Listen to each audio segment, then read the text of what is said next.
Hey everybody, welcome to Buzzing About Romance and Author Spotlight. I am super excited for this episode. I am joined by Elise Faber. Hi Elise. Hello. And writing, is this your first time co-writing with Kat Mizera? Hi Kat. Hey. Is this your guys' first co-writing together? Yes. It is, yeah. Okay, so exciting. So like I said, you two have co-written a series together. 5 books? 4 books. 4 books. Math is not mathing. Anyway, you guys, this is a spoil-free interview. I'm just going to tell you, you have to read this book. And once you read this book, it's out today, the day we're dropping the episode. The book is out. I'm going to need y'all to read it. And then we're going to talk about this. Because, you know, I got things. I got questions.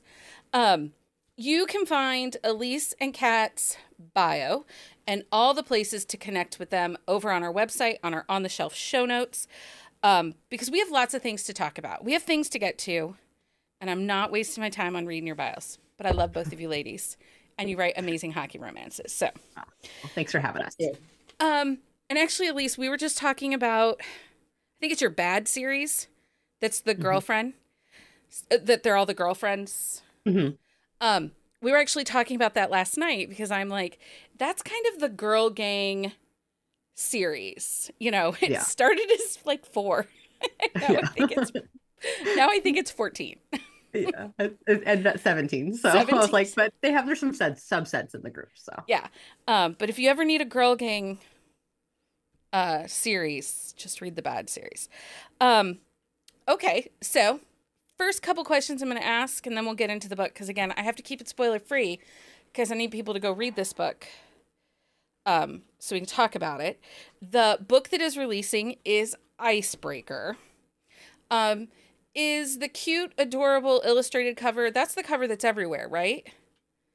Yeah. Yeah. Both covers are everywhere. Oh, is there a people cover? I don't know. Did I see a people cover? The sexy man guy will be available too, but yeah, the predominant cover is the cute illustrated. It's super cute, and the interior art. You did a book box where people could buy. Mm-hmm.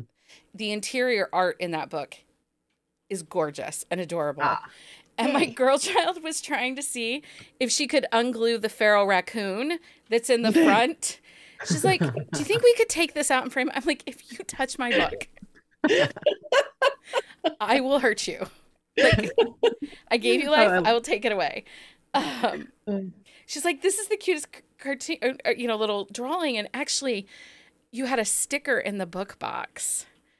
That she's like, wow, that's like your personal logo because.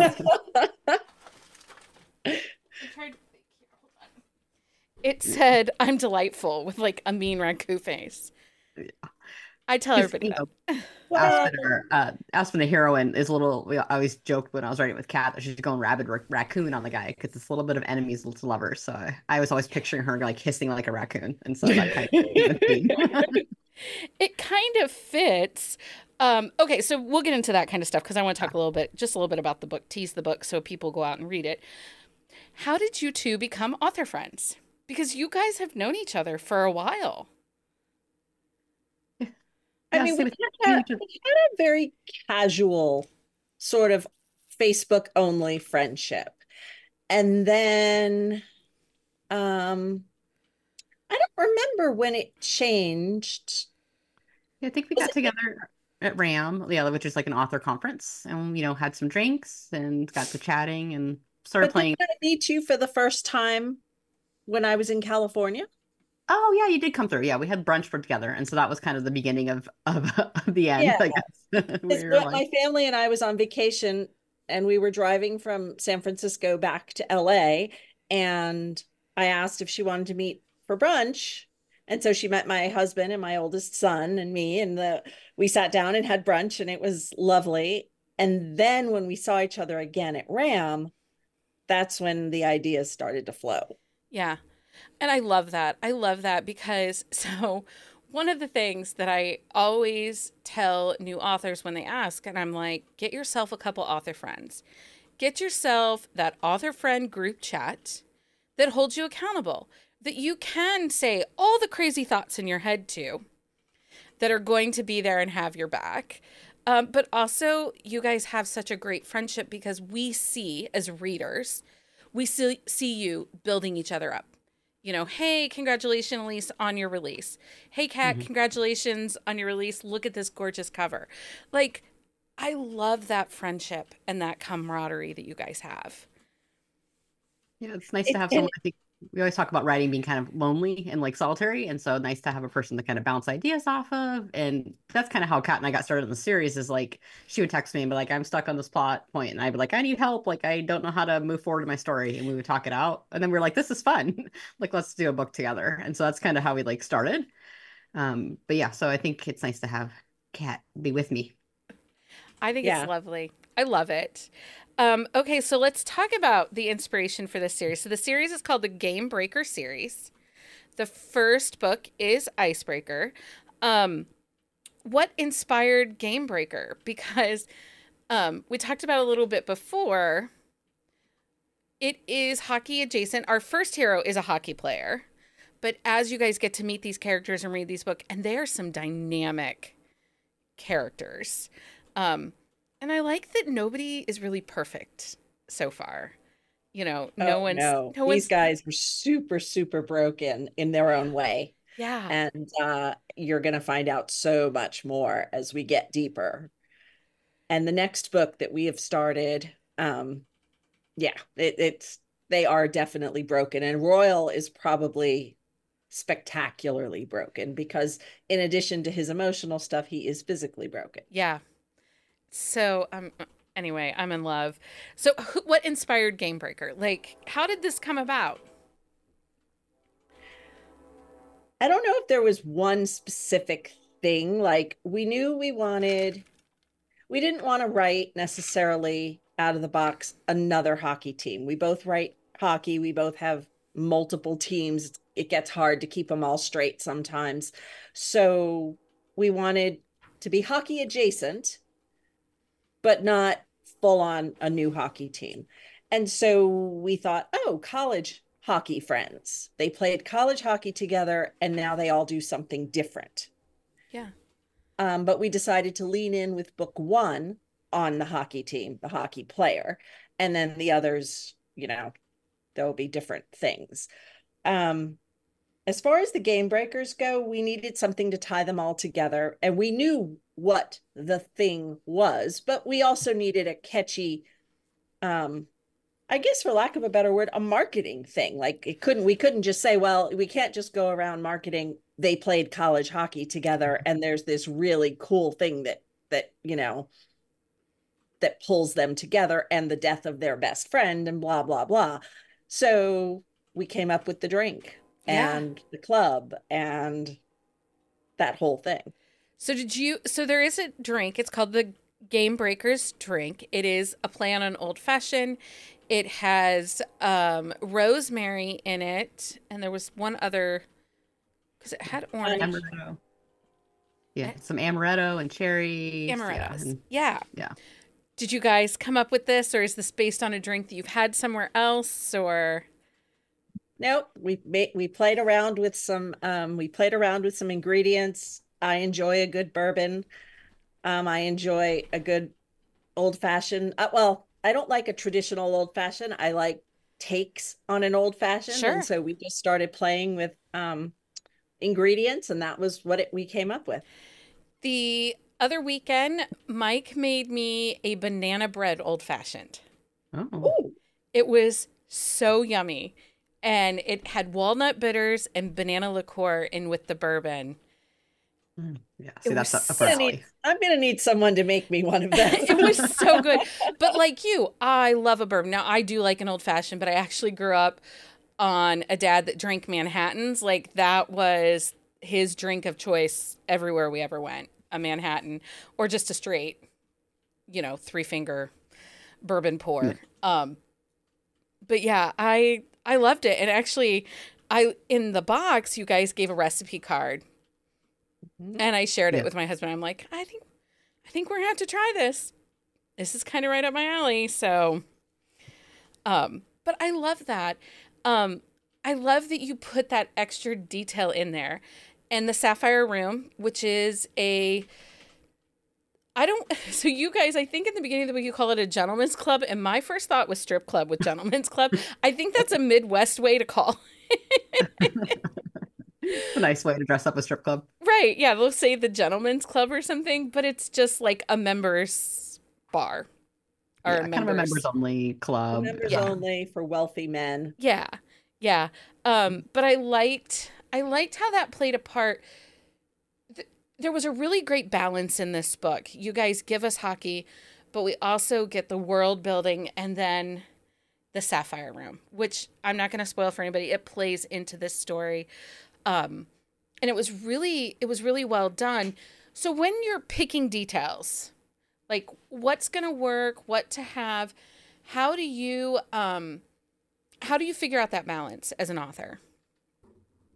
A balance. Yeah, I think it's that's always like it depends on the book, which is the boring answer. Right. So it's like you have to have in this story, Banks obviously is struggling with his hockey career. So that's one aspect of his life, but it's not the only aspect. He has this kind of club that they're a part of that's in memory of their friend. And that's what, ultimately kind of keeps the friend group together.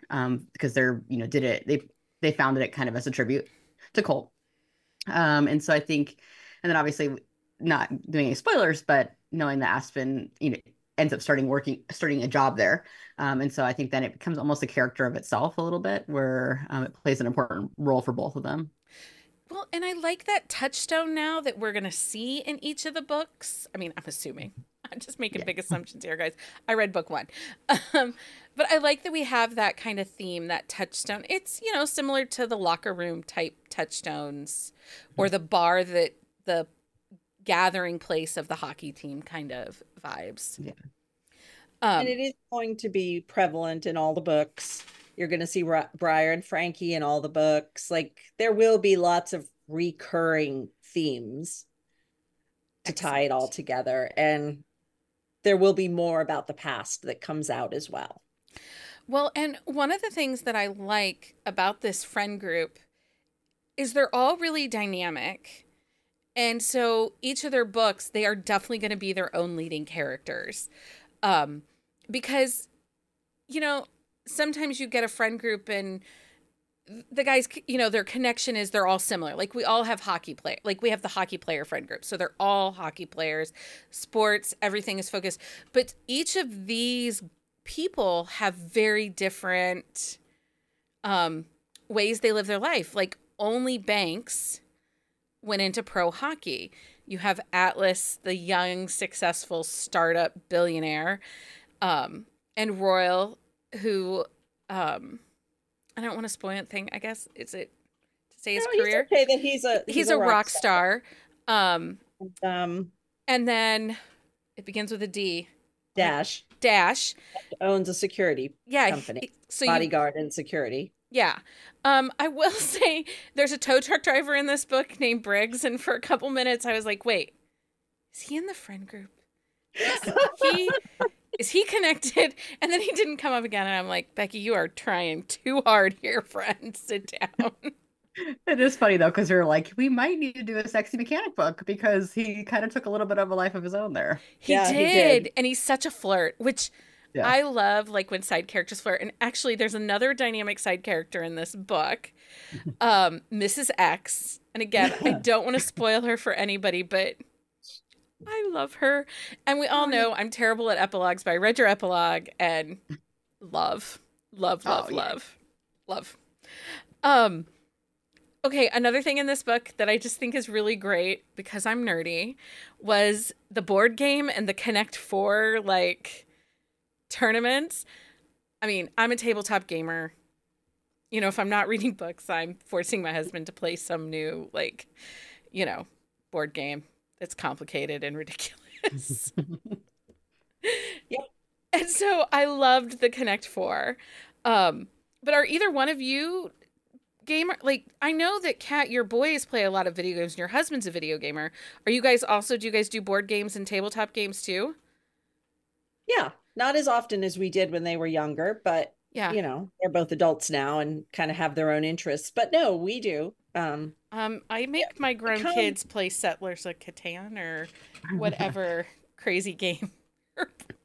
Yeah, my husband's a big board game fanatic, so Is he he? has Yeah. like, does all the Kickstarters for all the new games that come out. So he's always having us try out some stuff. So, Yeah. but I am impatient, so I can't do like a Settlers of Catan. I want something fast, which is how I was like, if I would be playing it, I'd be playing Connect 4 because I want a quick battle and then get through the next. Fair, fair. We actually bought No Mercy Uno and Oh, made really? the children play No Mercy. I mean, they're adults. My children are adults. Yeah. Made them play No Mercy Uno with us this summer, and really, the goal isn't so much to get Uno; it's to see how it's. So if you get more than 24 cards in your hand, you're knocked out of the game, Oh, and so you just keep loading up their hands. Anyway, um, but yeah, that sounds like up our alley. I was never the mom that let her kids win. Oh no, we're far too competitive in my household. no, no, me either. The girl child will not play Yahtzee anymore at all. Like, she's like, I won't play with you anymore. I'm like, Just ruthless. but why? It's such a fun game. She's like, it's not. Whatever. Nobody will play Yahtzee. I love a good game of Yahtzee. I will pull dice out and be like, look, who wants to play Yahtzee? I love a Yahtzee too. It's one of those fun ones. So Game Breakers is this series. It's 4 books. It's these 4 friends. Mm-hmm. The release date for Icebreakers, which is book 1, is October 22nd, 2024. It will be available wherever you get books. Yes. So Apple Books, Barnes & Noble, Amazon, all the places. Kobo. Yes. Mm-hmm. Will it go to Kobo Plus? Yeah. Yes. Okay. Because we do have quite a few of our listeners that are Kobo Plus readers. Okay. Tropes are enemies to lovers, mistaken identity. It's kind of a Clark Kent moment. And I struggled a minute. I'm like, how does she not see it? But then I remember he had like a hood up. So it's kind of that Clark Kent moment of mistaken identity. Starting over, rags to riches, protective MC, male main character was very overprotective a little bit. And then total found family vibes. But I think found family is something both of you guys do fairly regularly. Yeah. I think it's probably one of my favorite tropes to write. What about you, Kat? Oh yeah. Yeah. All my hockey teams, even my royal protectors, my rock stars, they all have the found family element in it. So our heroine, Aspen, for a little bit of damsel in distress vibes, she wasn't, though. She actually kind of comes off a little bit as she's a badass because she really, and all I kept thinking is she talks about putting her keys between her fingers because she's going to take them out. She's a little bit of a femme fatale in a way. She's not trying to seduce him, but she is definitely backbone and standing up. And I was thinking about it, and I think those are my favorite characters that both of you write in your books, are those strong, independent female leads. I mean, I think you don't want anyone who's like a wilting, lily kind of thing. Yeah. It's like, and I think it's more interesting for their dynamic for her to not be like immediately like, oh, like this sexy hockey player. Okay. Right. Yeah. So in a situation like this, where it easily could have been like she just kind of like fawns all over him and like, yes, all the things you want, all the things. Is it a challenge for you to not let her fall too quickly? Because she doesn't. She stands her ground for quite a minute. I think I was just laughing because Kat, there was a few times when we were writing this that like I did Aspen's point of view, and she's like, "Girl, like she is gonna have to fall eventually," and I'm like, "No, not yet. She will not fall." No, but it builds tension, it builds chemistry, and this book has spectacular chemistry, and I'm always yelling at books for giving me vibes. Yes, I just yell at my books. I really do. For giving me vibes over stakes. But this book gave us stakes. Like, we have emotions. There are reasons that choices are made the way they're made. And and I love that. I love writing that. But there's also plenty of spice, because there were a couple times where I'm like, are you seriously? You're going to do it again? Yeah. Okay. I'm sorry, is that a problem? It wasn't. I just was like, okay. They have such great banter, though. They have such great banter. And sometimes, they're like having a really great conversation and banter, and then we're having sex. And I'm like, wait, okay, I guess we're going to read this. I mean, I'm not sad about it, but I'm just like, wait, I liked. Anyway. I feel like for the sex part for both of them is probably the easy part. Like it's all the emotions they're navigating. So sometimes they fall into that trap of being like, well, hey, this feels good, rather than dealing with what was going on. The other thing I liked that you guys did was it wasn't immediate that so as the hero, he doesn't immediately like try to take over. Like he approaches with care, like she is a rabid raccoon. Like, I'm just saving you for your own protection. But he didn't immediately like try to rescue her and take her to his house. And he met her where she was at. And I really did. I did love that. Because I think that again helps us see that she knows what she's doing. I will say, I think Briar steals a couple of scenes in this book. She's the sister, she's Dash's sister, and very much a part of this family and this friend group. She steals the book a couple times where I'm like, Anyway. Love a Briar. Yeah, Briar is special, and we have something special planned when it comes to Briar, but there are no spoilers happening today. There are no spoilers happening today. And I just have to tell you, I'm not okay, but I'm okay. I'm okay.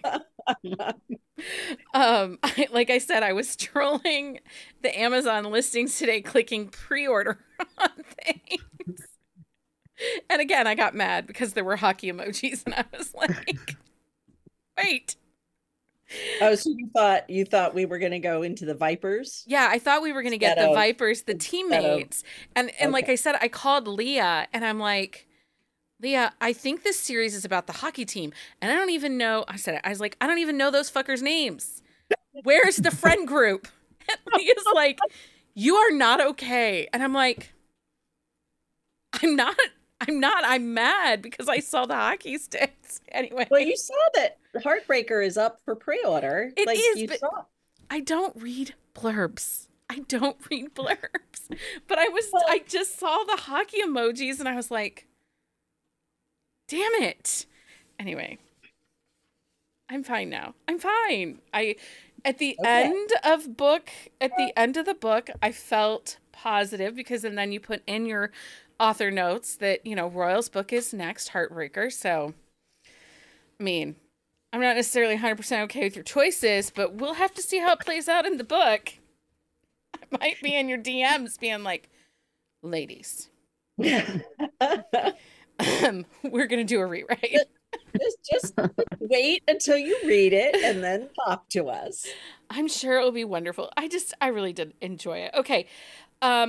So I know that both of you, before we get Heartbreakers, each of you has another release of your own world, your own hockey series and whatnot. So Elise, what is next for you? A couple of hockey books coming out. I think I'm most excited about the Big Skates that's coming in December. That's the next of my Mizera hockey series, which is set in Lake Tahoe and it's super fun to write. Just because like the nature part of it plays a big, like as almost a character in itself. And so that's my favorite world to currently fall into. Yes, but you also are a nature person. Like you go hiking and rock exploring, climbing. You are a very outdoorsy person. I see your family pictures and I go, oh, isn't that lovely? I don't want rocks in my shoes. Kat does not. But Kat, you will find Kat with a cocktail on the beach. You will not find me. I did a hike while we were in Scotland. We didn't do it together, but we did a similar hike. And and it rained and there were bugs. And I was like, what the hell? And I texted her and I was like, you didn't tell me this was going to suck. Well, I was like, it was beautiful. It was gorgeous. Like, you were supposed to be on a cruise through Eastern Europe. And I did that, but that was after. But First, that- we did Scotland, Yeah. and then we went on the cruise. But the cruise didn't happen. We did not cruise. you didn't cruise. And the whole Did not time I kept cruise. thinking, oh, this is not fun. Actually, it was super fun. Oh, was it just super fun? wasn't- It was not the vacation we planned or the vacation we paid for, but it was absolutely fun. Okay, good. Like, Good, I'm we glad. made absolutely delicious lemonade out of the lemons that the weather dealt us. Well, your food pictures were amazing. Mm-hmm. Food, the food. I was like, hello. Hello.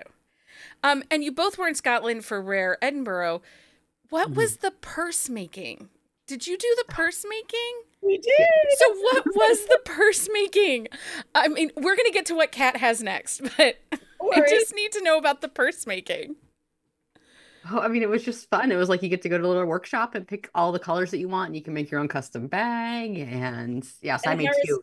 Harris tweed is a thing in Scotland, and Right, these yeah. are Harris tweed purses. Mhm. And you pick your style, you pick your straps, you pick your plaid color, and then they give you this little toolkit and you put that shit together, and it's super fun.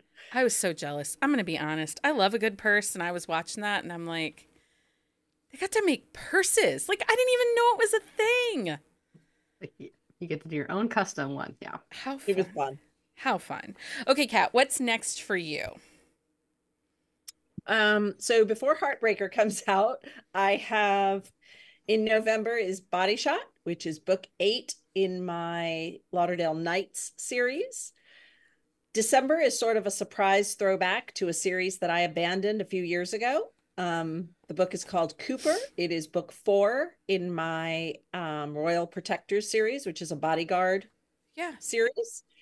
I decided I missed it and I wanted to do it. And so I went back to it. And then January is Playoff, which is the next LA Phantoms book. Fun. Okay, so Icebreakers is out today, again, available wherever you get books. When is Heartbreaker due out? Is it end of January? February. In February. Okay, I think that's everything. Thank you for coming and hanging out with me and chatting with me about the Game Breaker series and Icebreakers in particular. Anytime. Thanks for having us. Until next time, everybody, happy reading. Find us on Instagram at BuzzingAboutRomance or on Twitter at BuzzingRomance. If you like the podcast, please leave a review. If you'd like to support us directly, join the Bookcase and Coffee Patreon and receive exclusive content only available to Patreon members. Check out bookcaseandcoffee.com for our on-the-shelf show notes.